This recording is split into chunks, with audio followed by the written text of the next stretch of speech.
So we are on Srimad Bhagavatam, Canto 1, Chapter 6, Conversations between Narada and Vyasadeva, and the text for today is text 22.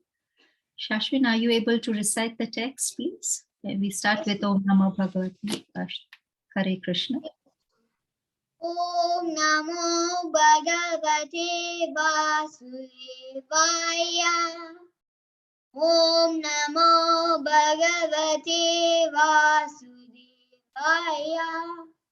Om Namo Bhagavate Vasudevaya.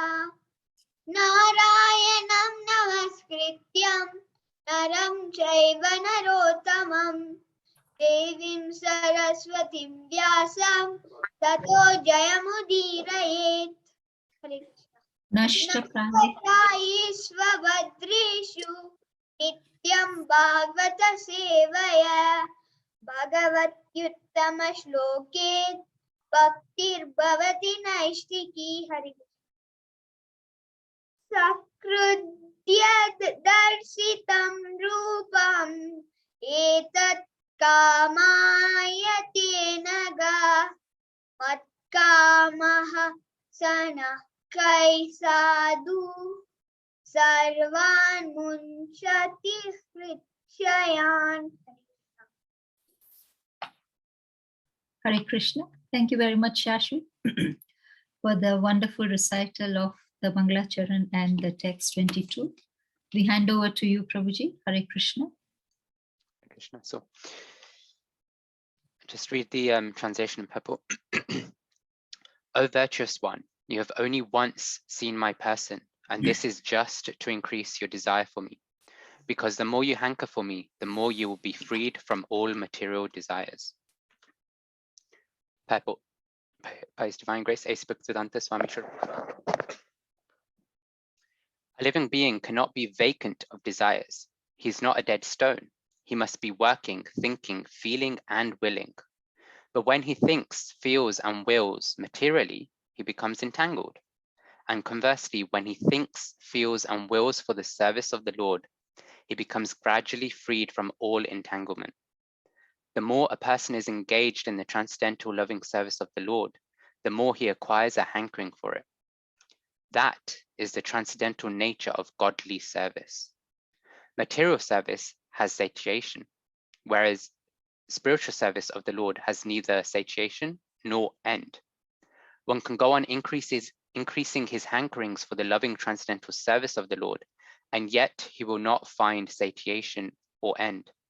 By intense service of the Lord, one can experience the presence of the Lord transcendentally. Therefore, seeing the Lord means being engaged in his service, because his service and his person are identical. The sincere devotee should go on with sincere service of the Lord. The Lord will give proper direction as to how and where it has to be done. There was no material desire in Narada, and yet just to increase his intense desire for the Lord, he was so advised. Mukam karoti vachalam pangum langyate karim yat kripatam ham vande Shri Gurum Dinataranam Paramanandamatam. Thank you, and I pray and seek the blessings of all the assembled Vaishnavas that can actually speak something, especially with this whole chapter. It's a very special chapter, actually, the whole conversation between Narada and Vyasadeva. So yeah, I pray that we can get something purifying and something that can actually transform our lives and our Krishna consciousness, including myself.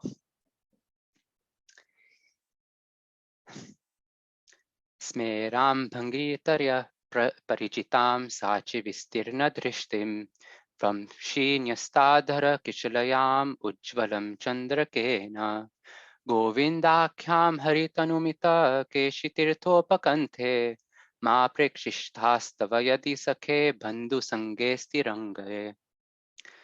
This is actually a verse quoted in CC in the Chaitanya Charitamrita in the Adi Lila, as well as in the Bhakti Rasamrita Sindhu, actually.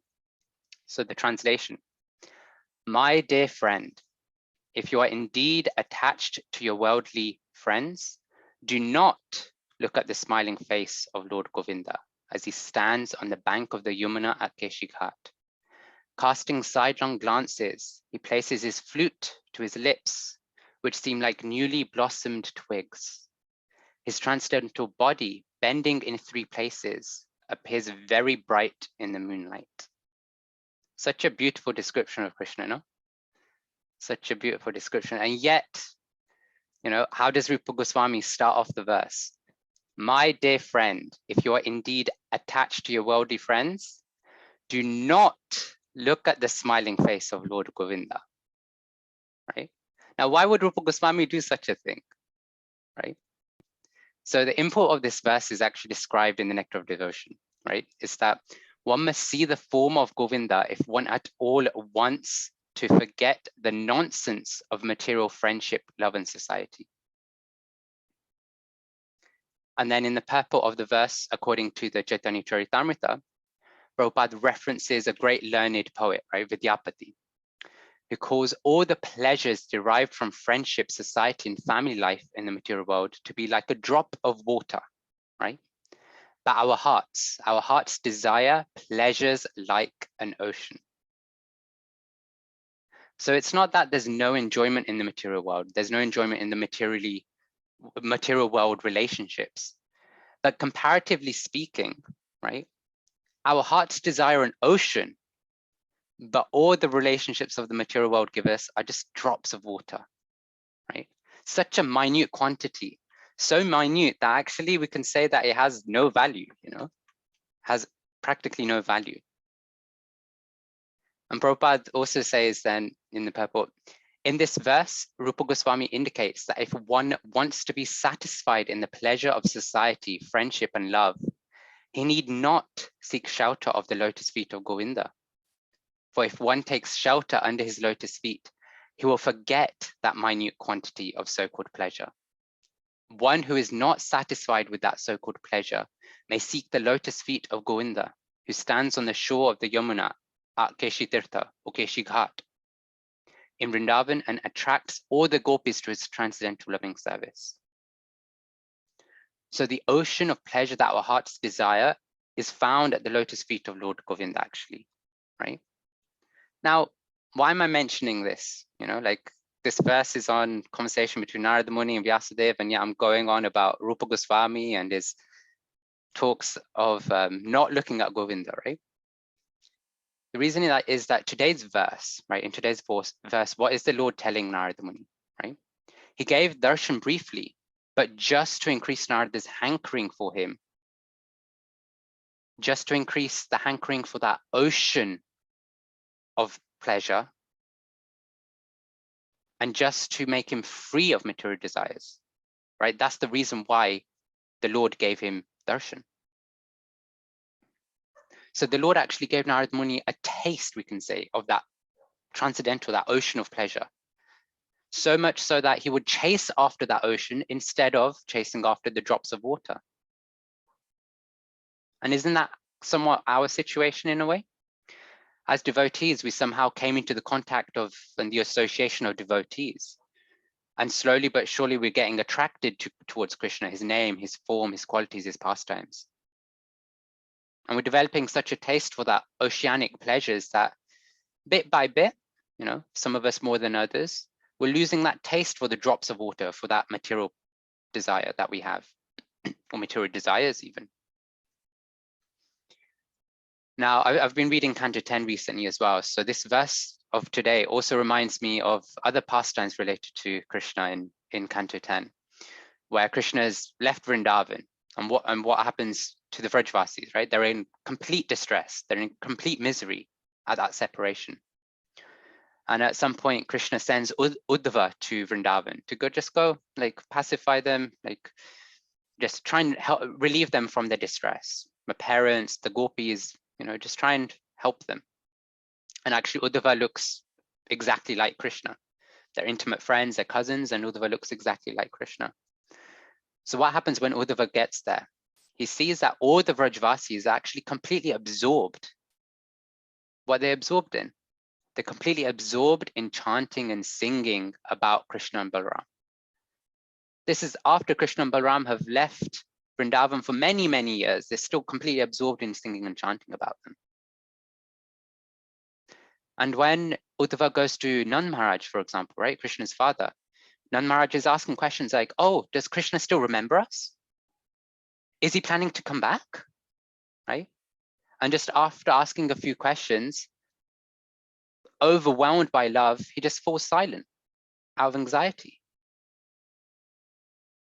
And in fact, something similar happens when he goes to the gopis, but the gopis take it a step further. Yeah, the gopis start going on about why would Krishna even remember us? You know, he'd remember his parents, but why us? Right? He's got no reason to remember us. In fact, his friendship with us was just a pretense, right? It was only out of self-interest. He's got all the women in Dwarka now, you know, he doesn't need us.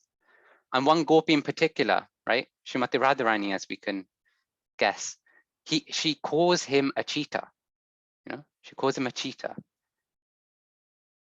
The Vrajavasis actually show the highest form of love for Krishna, right? And what form is that? Vipralamba bhav, right? The love in the mood of separation. And as Uddhava is trying to pacify the gopis, he was given a message by Krishna, a letter. And so Uddhava is starting to read the letter to the gopis. And in that letter, what does Krishna say? I am indeed most dear to you, gopis, but to increase your attraction for me and intensify your remembrance of me, I left you. After all, when a woman's beloved is far away, she fixes her mind upon him constantly. By incessantly remembering me, you are sure to regain my association without delay. And this is the height of our spiritual desires, where our hankering is so much for Krishna that we're completely absorbed in him, right? We can give another mundane example. We gave this on Tuesday when gave class again, around, say, a parent and a child. If the child goes away from home, maybe they don't even have to be little children. They maybe are going to university, or maybe they're going abroad for work or something. The parent, and especially the mother, what's the thought process, right? They're just meditating on the child. Okay, you know, are they sleeping on time? Are they looking after themselves? You know, have they eaten on time? And then oftentimes it's also, oh, it's 8. What time is it? It's 8:15. Like, why haven't they called yet? You know, it's 8:15. Why haven't they called yet? The mother's consciousness is completely absorbed in her child, so much so that they might be engaged in their activities, but the activity, like, you know, if you ask them, oh, did you do this? They'll be like, oh, I did it. You know, they just have to look at it and go, oh, I did it. It's not that they remember they did it. They were thinking about the child. But it's funny because when the child is at home, then yeah, the mother's thinking about the child, but not so much, you know, that intensity of the absorption and the thought process isn't there. And that's what that Vipralamba bhav does for Krishna, right? So what actually happens when we absorb ourselves in thought of Krishna? As Krishna mentions in his letter to the gopis, by incessantly remembering me, you are sure to regain my association without delay. And Krishna tells Arjuna the same thing in the Bhagavad Gita in verse 934, right?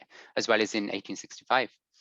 Manmana bhava mad bhakto madhyaji mam namaskuru mamivishyasi yuktvevam atmanam matparayanaha. Engage your mind in always thinking of me. Become my devotee. Offer obeisances unto me and worship me. Being completely absorbed in me, surely you will come to me. But here, Krishna is not just telling Arjuna or us to become absorbed in him. In this verse, actually, he's telling us the mood by which we have to become absorbed, right? We can see, all of us on this call probably know the pastime of Krishna's birth in the prison house, right? The mastermind behind the demons that were sent to Vrindavan, right? Kamsa. He was also absorbed in thought of Krishna, was he not? Day, night, in dreams, he was always thinking of Krishna. But in what way? He was always thinking of Krishna to kill him. It's described that actually he was thinking of Krishna day and night, dreaming of him in complete fear. He wanted to kill Krishna because he wanted to save himself, his own position, his own status. in this verse that we just recited, Krishna is telling Arjun, Mad Bhakto, become my devotee. So Krishna is actually telling Arjun, and through Arjun to us, how to think of him. We should think of him and serve him favorably, right? And Rupa Goswami further affirms to this, right, in the Bhakti Rasamrita Sindhu. Lokiki ki vediki vapi ya kriya kriyate mune hari sevanukuleva sakarya bhakti michata. One should perform only those activities, either worldly or prescribed by Vedic rules and regulations, which are favorable for the cultivation of Krishna consciousness. The duty of a devotee is to accept whatever is favorable and conducive for the advancement of Krishna consciousness and reject that which is unfavorable, right? That's our duty as devotees. So now let's bring it back to the purport, right? So we talked a lot about the whole desire, the whole hankering aspect of devotees. Now Prabhupada starts the purport by saying that a living being cannot be vacant of desires. I mean, desiring is a symptom of life. We can see all around us. Any living being, right, has some form of desire, right? But the quality of the desire is determined by the body that we have, or vice versa, you could also say is true. And in the same way, we can see that the quality of our desire, which we can see through our thinking, our feeling, our willing, that determines the consciousness that we have. And what do I mean by consciousness here? I mean that it can determine whether our consciousness is material or spiritual. If we're hankering after material enjoyment, right, satisfying our senses, then we can say that we have a material consciousness. And what does material consciousness lead us to? It makes us more entangled in the material world. But on the other hand, if we're hankering for Krishna or service to Krishna, or as Prabhupada puts it, thinking, feeling, and willing for Krishna and his service, then he becomes gradually freed from all entanglement. Our hankering, our desires, our endeavors to satisfy our material hankering, our material sort of consciousness is what frustrates us. It's what makes us unhappy. So the art of happiness is to become free of those material desires. Sometimes we even say that it's becoming desireless. Jiva Goswami actually explains what this desirelessness actually means, right? He says, Bhajaniya parama parusha sukhamatra svasukhatvam. What does this mean? It means that we should feel happy only by experiencing the happiness of the Supreme Lord. So it means that we have to learn to be conscious of our actual position, right? What is our actual position? Jivare Swarupahay Krishna Nityadas, right? We're eternal servants of Krishna. So when we're actively and consciously remembering that, then we'll desire satisfaction only in relation to the Supreme Lord. The Lord wants us to hanker for him. And the more we hanker for him, the more we desire to be completely with him, right? And then what happens is that we naturally let go of all other desires. As the Lord tells Narada in this verse, the more you will be freed from all material desires. So as Vaishnavas, actually, we need to hanker for spiritual life. We need to hanker for rendering service to the Lord. But how do we hanker? How do we go about developing that hankering? As Prabhupada says in the purport, the more a person is engaged in the transcendental loving service of the Lord, the more he acquires a hankering for it. When we engage our senses in the service of the Lord, when we curb our, as Prabhupada puts it, our thinking, our feeling, our willing for the service of the Lord, then we become free from the entanglement, right? And then we can actually desire and develop that hankering for Krishna and his service. Or to put it simply, the way that we can associate with and desire to be with the Lord and his service is by engaging in association and service of the Lord. And we all have probably experienced this, right? When we engage in serving the Lord, right? We find that actually we can't ever get enough, you know? We're just never satisfied, you know? We just want to do more and more. Navyavadhridaye yajño brahmatayad brahmavadibhi na muhyanti na shochanti na brishyanti yato gataha. Translation. This is from Srimad Bhagavatam, Canto 4. Always engaging in the activities of devotional service, devotees feel ever increasingly fresh and new in all their activities. The all-knower, the super soul within the heart of the devotee, makes everything increasingly fresh. This is known as the Brahman position of the advocates of the absolute truth. In such a liberated stage, Brahmabhuta, one is never bewildered, nor does one lament or become unnecessarily jubilant. This is due to the Brahmabhuta situation. So when we engage in devotional service, we find it to be ever increasingly fresh. Now, if it's always fresh, then how can we ever feel like we've had enough of it? How can we ever feel satisfied with it?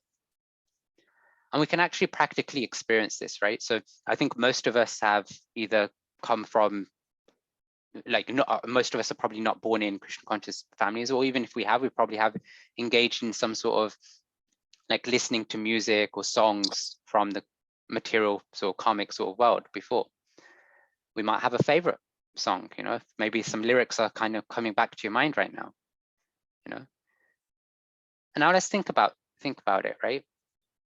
Those lyrics, that song that you were really attached to, that you really liked, how often could you listen to it? You know, how long could you have it playing on loop? Maybe a couple of days, maybe some of us are saying like a week, you know, but after a while you get bored of it, right? We all did. That's why radio stations, when they're coming out with the top 50 hits of the day or something like that, it's always changing. The list is always changing. There's never one which is always on the top at all time. And yet as devotees, we hear the same words in the Maha Mantra, right? Hare Krishna, Krishna Krishna, Hare Hare, Hare Rama, Rama Rama, Hare Hare. We hear it in Kirtan, in Japa, sometimes even just in the head, every single day. And we don't get bored of it. And we can try it. We can try with any other sort of name. You know, Coca-Cola is the common one that devotees use, but use any name you want, you know? Maybe the name of your spouse, the name of your child, anyone that you're fond of, anyone that you're attached to. Try and say it for 2 hours, you know? Would you be able to chant their name for 2 hours? I'll be honest, I'll probably get bored after 2 minutes, you know? But the Maha Mantra coming from the spiritual world is so attractive that whether it's the morning, the afternoon, the evening, or at night, you know, we can always hear the Maha Mantra, we can always chant the Maha Mantra, and we'll be like, yes, you know, this is life, every single day. So we can chant or engage in Krishna service as much as we can, right? We have limitations. We have this material body. We need to sleep, we need to eat, we need to do all these things, but we can engage in Krishna service as much as we can, but we'll never be satisfied. Not because we're bored of it, but because we just want to keep doing more of it. And so it's no surprise that Srila Rupa Goswami, he says that if somehow he could get millions of ears and millions of tongues, then he could relish the spiritual bliss by chanting Hare Krishna. What taste, you know, what taste. But actually, I'm going to give a confession here. You know, sometimes I myself have days where actually I struggle to chant the Maha Mantra, you know. It feels like a chore, is it not? Like, at least I speak for myself. I'd say that I struggle a lot, actually. You know, that's between us on this call, yeah? To everybody else, you know, I'm chanting like wonderfully, but we're an intimate group. But there's actually an explanation for this, right? In the purport of Srimad Bhagavatam, Canto 1, Chapter 2, Verse 20, Prabhupada says, perfection of human life is attained when one can understand that he is not the product of matter, but is in fact spirit. And as soon as one understands that he has nothing to do with matter, he at once seizes his material hankerings and becomes enlivened as a spiritual being. So the reason that at least I don't have the same taste and desire as Srila Rupa Goswami is because actually I still hanker for some material enjoyment. I still have a lot of that conditioning in me. Until and unless we come to that Brahmabhuta stage where we're completely self-satisfied, right? Where we're completely hankering for Krishna, we'll still be hankering for the sense enjoyment of the world. Theoretically, as devotees, many of us have heard, especially from Srila Prabhupada, that, I'm not this body, I'm a spirit soul. Every other class we listen to, we hear, I'm not this body, I'm a spirit soul. And sometimes we might be thinking like, I know this already, like move on, like tell me something new. But that's very theoretical understanding, isn't it? If we had that practical understanding, if we had that practical realization, then we'd be just like Rupa Goswami, praying and wishing that we had millions of ears and millions of tongues so that we could chant and listen to the Mahamantra. So actually we need to realize this knowledge. That's the whole reason why it's mentioned time and time again in every lecture, in every purport of Prabhupada and the devotees. So what can we do? How can we develop this realization? It's a gradual process, right? But we want to develop that hankering for Krishna and reject that hankering for the material desires and material enjoyment. But how do we go about doing it? As we mentioned before, as Prabhupada mentions in our purport for today, the more a person is engaged in the transcendental loving service of the Lord, the more he acquires a hankering for it. So we have to engage more and more in the service of the Lord. And actually we can get inspiration from another line in the purport from today as well. By intense service of the Lord, one can experience the presence of the Lord transcendentally. If we're intensely and sincerely engaging in Krishna's service, then we can actually feel Krishna's presence. Let's think about that, right? If we're intensely and sincerely engaged in serving the Lord, then we will feel the Lord's presence. We'll actually experience that, yes, Krishna's real, Krishna's here, Krishna's supporting the service. It's not necessarily that we'll see him with our eyes or that we hear him with our ears or that we'll touch him with our hands, right? It's that we'll actually get realizations of Krishna's presence. We'll actually experience Krishna's hand in things that we're doing. And I think most of us will have had an experience before where, we're doing the service and it's going horribly wrong, like things just aren't working. It's like, Prabhu, like, I don't think this service is going to work, like, let's do something else. Let's just try something different. But the senior devotee is like, no, keep doing it, keep doing it. And then magically, somehow, everything just falls in place and it works out. I hear many times devotees talking about how their deities just don't want to wear a certain like turban or certain outfit or something like that. They just keep dropping it. And then at some point, like they just pray or they just develop a bit of an intimate relationship with the Lord. And then the next moment, the turban's on fine, right? So when we're sincere in our services, right? And when we actually reflect on our services, when we do some mananam about the service that we just performed, then we'll actually see that everything's happening by Krishna's plan, by Krishna's desire. We'll actually see Krishna's hand in the service. We'll feel it. We'll know that that wasn't our endeavor. That was Krishna doing something to make it work. And then Prabhupada goes on to say in the purport, the sincere devotee should go on with sincere service of the Lord. The Lord will give proper direction as to how and where it has to be done. Actually, this line in the purport is practically directly from the Bhagavad Gita, right? It's verse 10.10.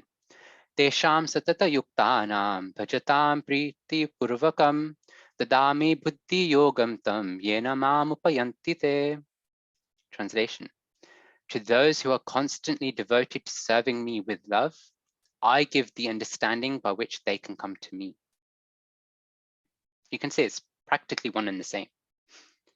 And last time on Tuesday, we spoke about how God helps those who help themselves, right?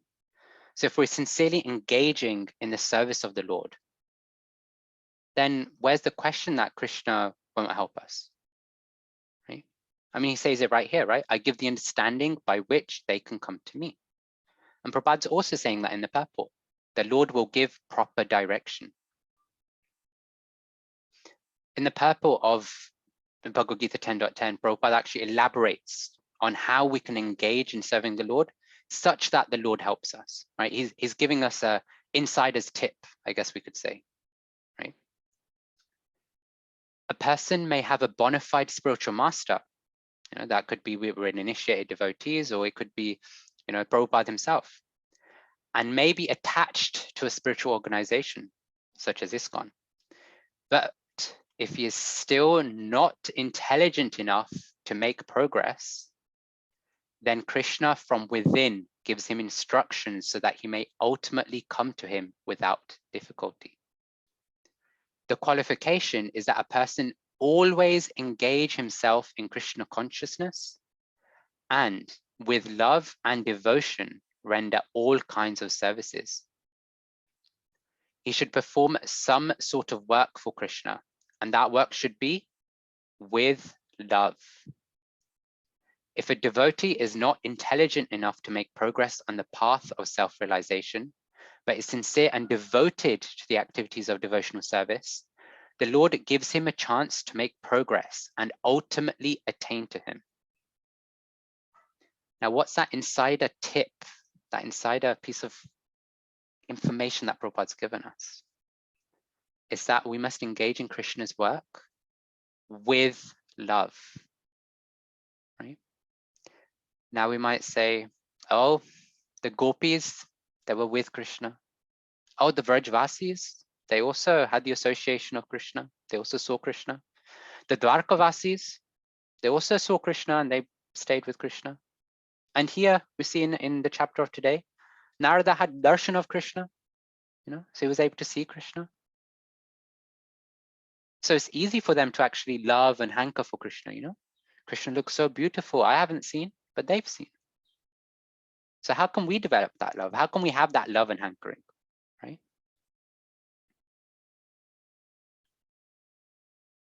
We can read about Krishna. We can read from Krishna. We can hear about Krishna. We can hear from Krishna, right? We've got these transcendental books, these transcendental literatures given to us by Srila Prabhupada. Bhagavad Gita, the words of Krishna. Srimad Bhagavatam, the activities of Krishna, right? And actually they're non-different to Krishna himself. And of course, we've got the deities, right? We can serve the deities who are also non-different from Krishna. And that could be deities in the temple, it could be deities at home. It could be even a picture, a photo of the deities that we have. Somehow we need to build on that relationship with Krishna, right? In order to love somebody, isn't it that we need to build that relationship?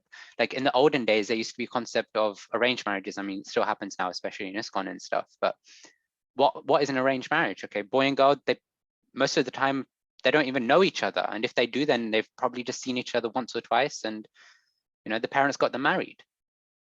But after that marriage, when they interact with each other, when they speak to each other, when they look at each other, find out about what each other's likes and dislikes are, they start to develop that love in that relationship.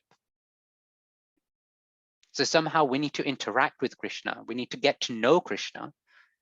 And then as we get to know Krishna, our love for Krishna will increase. And we can see actually, Rukmani Devi is the prime example of this. Did Rukmani Devi ever see Krishna? No.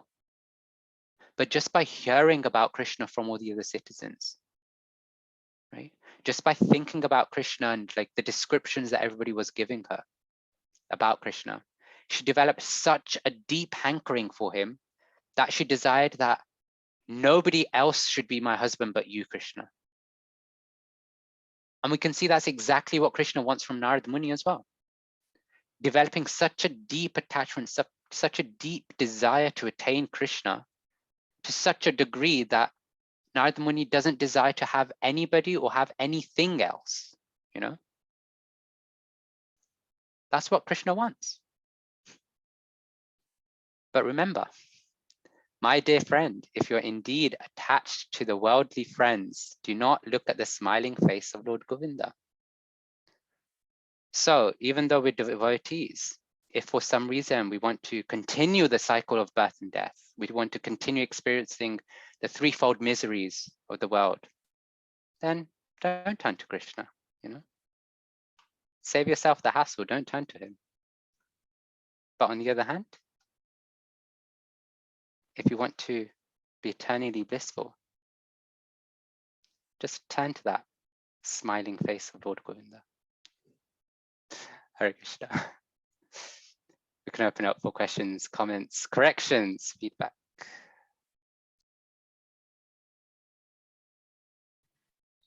Hare Krishna, Prabhuji. Thank you so much for this wonderful class. And now I have the answer to my question that I asked last time.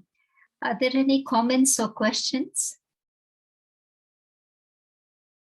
Okay, Prabhuji, I can start off.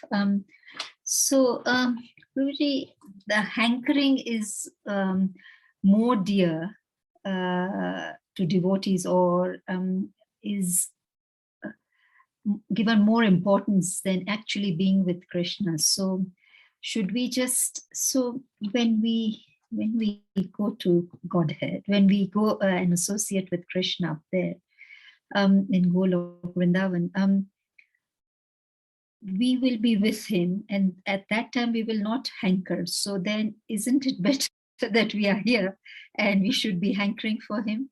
I mean, I'm just thinking. That's why Chaitanya Mahaprabhu in his Shikshashtakam says, Na dhanam, na janam, na sundarim, kavitam bhajakadisha kamaye, mama janmani janmanishvare bhavutad bhaktirahitaki tvai. He doesn't desire for anything of the material world. He just desires life after life, right, to serve the Lord. He's not saying that I want to, you know, after this life, go back to Krishna. I just want to life after life serve the Lord. You know? So wherever it is. Wherever it is, as long as we have that attachment and that love for Krishna, that's where we want to be. And also don't forget, like, this is all as per Krishna's desire. You know, we endeavor for these as per Krishna's desire. If Krishna desires that we want to be, that he wants us with him in Golok Vrindavan, we'll go to Golok Vrindavan because that satisfies Krishna. But on the other hand, if Krishna desires, no, you go back to the material world, you go and spread my glories, we'll do that. And I can't remember the source of this, but it's one of our Vaishnava literatures. It's described like there's levels of the desire described, and actually the second level is to go back, is to desire to go back to Krishna, but the level above is whatever Krishna desires, even if it's coming back. I'll try and find the source for it because it's a really nice explanation of like stages. Thank you, Prabhuji. Therefore, devotees don't desire for liberation. I mean, they just want to serve. And that's where the joy is. Okay. Any more questions or comments?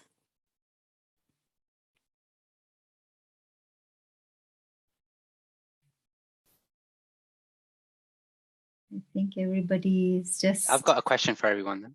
Okay. So who desires to see Lord Govinda's beautiful face? Of course I do.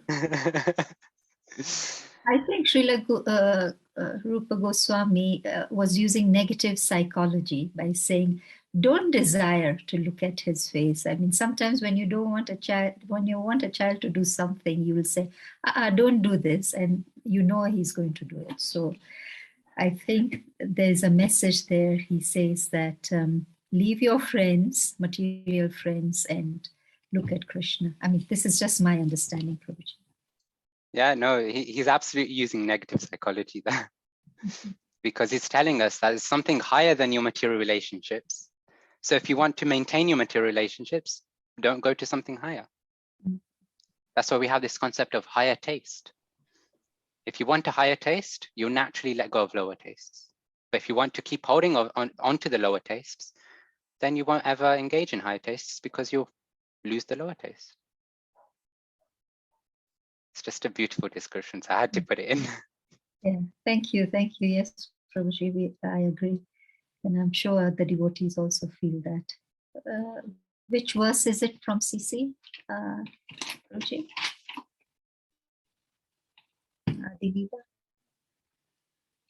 Adilila 5:224.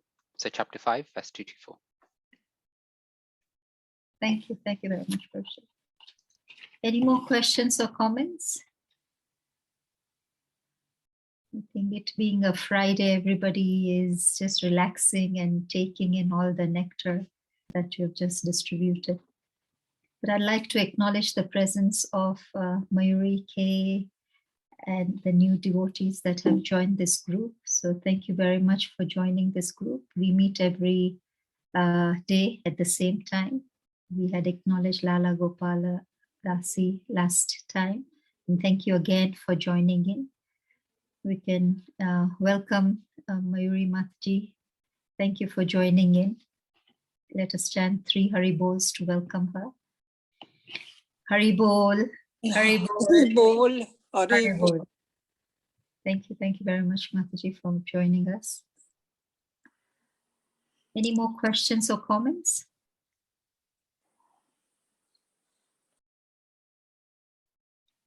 Prabhuji, there are no more questions or comments. Can I request Prahlad Prabhu? Prahlad Prabhu, are you there to end this session? Yes, Mataji. First, I would like to start off by thanking His Grace Brijesh Prabhu for giving us this wonderful class today on the Srimad Bhagavatam. Prabhu, thank you for highlighting some points as well that we like. Yesterday we had a youth class here by Sri Gauranga Prabhu. So we reread the introduction of the Bhagavad Gita, and it says that in order to understand the Bhagavad Gita, one has to have a certain spirit towards it. That's when they'll understand it. So the same way we have to sort of have this sort of enthusiasm in order to understand Krishna, in order to be closer to Krishna and go back to Godhead.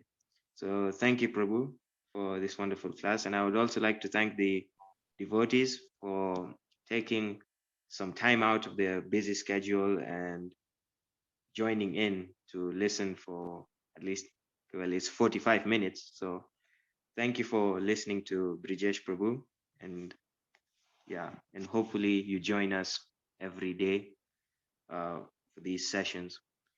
So on behalf of ISKCON Eldoret Prabhu, I would like to kindly request the devotees assembled to please unmute yourselves and let's chant the Hare Krishna Maha Mantra once for His Grace Brijesh Prabhu. Hare Krishna, Hare Krishna, Krishna, Krishna Krishna, Krishna, Hare Hare Hare Rama, Hare Rama, Rama Rama, Hare Hare. Vancha Kalpatarvyascha kripa sindhubhya eva cha patitanam pavanebhyo vaishnavebhyo namo namah. Srila Prabhupada ki Jai. His Grace Brijesh Prabhu ki Jai. Jai. Jai Gaur ISKCON Eldoret Pramanande. ki. Hare Hare Krishna. Hare Krishna. Thank you very much for the excellent class. There are comments in the chat as well. Yes. Wonderful, amazing session with so many reference points. Thank you very much, Prabhuji. Hare Krishna. Hare Krishna.